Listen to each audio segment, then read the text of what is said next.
ڕێکخراوی تەندروستی جیهانی مەزەنە دەکەن 346 ملیۆن کەس لە سەرانسەری جیهان تووشی نەخۆشی شەکرە بوو بن کە زۆربیان لە وڵاتانی کەم دەرامەت دەژین.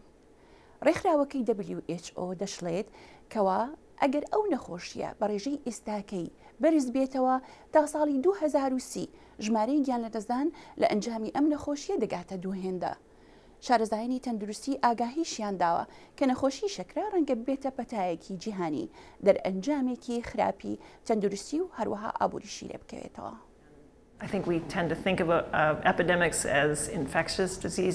دکتۆر سو کێرکمان لە ڕێکخراوی ئەمریکایی بۆ نەخۆشی شەکرەوە دەڵێت ئێمە وا بیر دەکەینەوە کە پەتا تەنها ئەو نەخۆشیانە بێت لە یەکێکەوە بۆ یەکێکی تر بگوێزرێتەوە، بەڵام لە ئێستاکەدا پێی دەچێت جیهان ڕوبەڕووی پەتای نەخۆشی شەکرە بوو بێتەوە. دکتۆر کێرکمان دەشڵێت ملیۆنەها کەس دووچاری نەخۆشی شەکرەی جۆری دوو بوونەتەوە کە هەرە بەربڵاوترین جۆری ئەو نەخۆشیەیە. دکتۆر کێرکمان دەڵێت لە ئەمریکا لە هەر 4 کەسدا یەکێکیان جۆری دووی نەخۆشی شەکرەیان هەیە کە درکیان پێ نەکردووە. لەسەر ئاستی جیهانی نازانێت ئەو ڕێژەیە چەندە. جۆری دووی نەخۆشی شەکرە توانای لەش لاواز دەکات بۆ بەکارهێنانی ئەنسۆلین کە هۆرمۆنێکە کۆنتترۆلی شەکر لە خوێن دەکات. ئەم نەخۆشیەش زیان بە دڵ و بە چاو و جگەر و هەروەها دەمارەکان دەگەێنێت. بە گوێرەی سنتەری کۆنتترۆلکردنی نەخۆشی و ڕێگرتن لە نەخۆشیەکان لە ئەمریکا ساڵانە 174 ملیار دۆلار دەچێتە خەرجیەکانی چارەسەرکردنی نەخۆشی شەکرە. دکتۆر ئان ئەڵبرایت سەرۆکی بەشی نەخۆشی شەکرە لەو سنتەرە دەڵێت. ڕێژەی نەخۆشی شەکرە لە ئەمریکا 1 لە 100 بەڵام پێی دەچێت تا ساڵی 2050 بەرەو 1 لە هەر 3 کەسێکدا بەرز بێتەوە. دکتۆر ئەڵبرایت دەڵێت زیاد لە 50 ملیۆن کەس لە هیندستان نەخۆشی شەکرەیان هەیە، 40 ملیۆن لە چین و 25 ملیۆن لە ئەمریکا.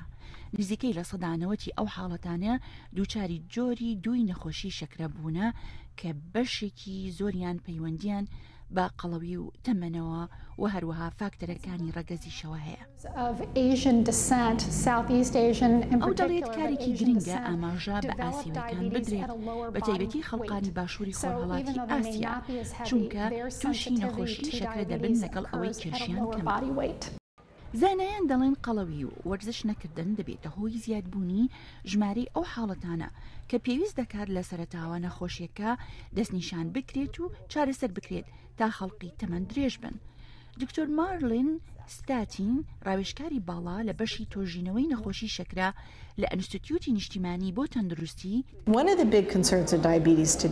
دەڵێت جۆری دووی نەخۆشی شەکرە یەکێکە لە نیگەرانیە گەورەکان لەمڕۆدا کە 30 ساڵ لەمەوبەر تووشی منداڵان نەدەبوو یاخود بەدەگمەن تووشیان دەبوو، بەڵام منداڵانی ئەمریکا لەمڕۆدا تا کێشیان زیاتر بێت ئەوە حاڵەتی توشبوونیان بە جۆری دووی نەخۆشی شەکرە تێدا بەدی دەکرێت، بە تایبەتی لە منداڵانی کەمایەتیەکان بە زۆرینەی ئەمریکیای بەڕێگەز ئەفریقی و ئیسپانیەکان. تا ئیستا چارەسەرێکی تەواو بۆ نەخۆشی شەکرە نەدۆزراوەتەوە، بەڵام پزیشکەکان دەڵێن گۆڕانکاریەکان لە شێوەی هەڵس و کەوت لە ژیان فاکتەرێکی پۆزەتیڤ دەبێت، وەک کێشێکی تەندروست، خواردن بە شێوەیەکی دروست، وەرزشکردن باشترین ڕێگە چارەیە بۆ چارەسەرکردن و هەروەها ڕێگرتن لە توشبوون بە نەخۆشی شەکرە. ئەم راپۆرتەتان لە دەنگی ئەمریکاوە پێشکەشکرا.